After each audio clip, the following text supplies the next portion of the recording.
London AIM-listed 4D Pharma has recently initiated a new listing in the States where it's raised $40 million. It's chosen to do this through a SPAC, a special acquisition company, and this is done on the Nasdaq. The chief executive of 4D Pharma is Duncan Peyton. He joins us now on the line from Leeds. Duncan, good to talk to you. Congratulations on getting this away. Interesting deal. We already knew, I think, from having spoken to you before, you were wanting to aim for the States. Just brief us as to what it is you aim to get out of this, bearing in mind you've raised 40 million, of course.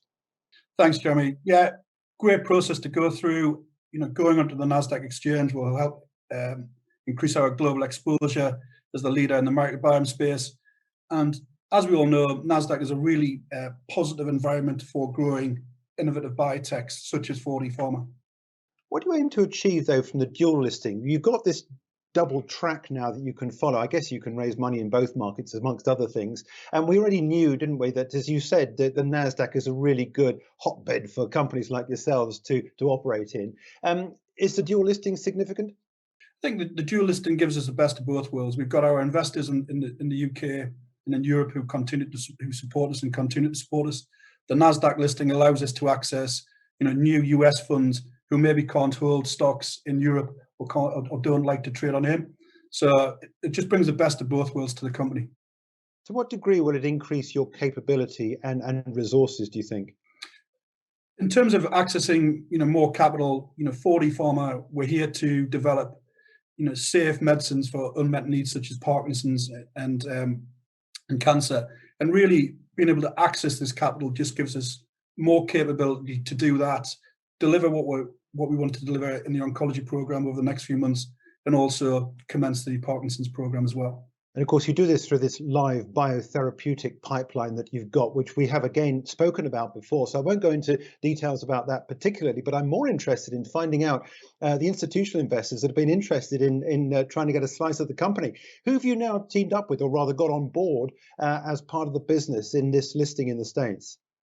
I think one of the great things about 4D being in this innovative environment, we've been able to work with Merck, MSD, in terms of the research that we're doing, but also MSD have came along in terms of supporting us in this investment round. We've also brought in some US biotech investors as well. So we're just really beginning to gain momentum in the States, and we'll look to continue that momentum as we go through the year and produce more data.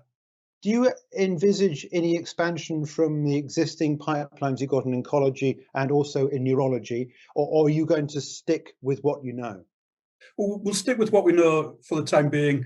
We've bolted on additional programs in oncology. For example, more recently, we announced that we're now going into a maintenance study alongside Merck KGaA and Bavencio. So in the oncology space, we're really starting to understand where we can have a therapeutic effect, whether it be in refractory patients, whether it be as a monotherapy, whether it be alongside chemotherapy and radiation therapy in pancreatic cancer, and now in the maintenance therapy setting. So we're really excited about that.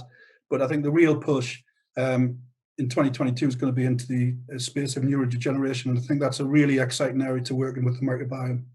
Okay, well, one final question is, and I guess you've partially answered this, we're at the end of the first quarter now. What are the next 3 quarters of 2021 looking like for you with this extra money on board as much as anything else?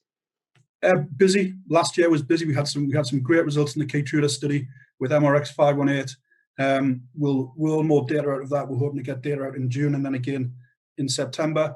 In between that, we will put out data in the asthma study. We don't talk a lot about the asthma study, but that's still ongoing, and we know we've got some strong safety data there, and we're looking forward to reading that data out.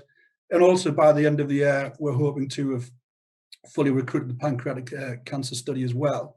So, big year, looking at some big disease areas, with big value opportunities.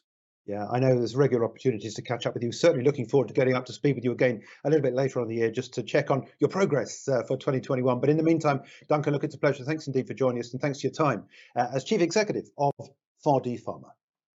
For more videos from us here at IGTV, join us on Twitter at IGTV and subscribe to our YouTube channel.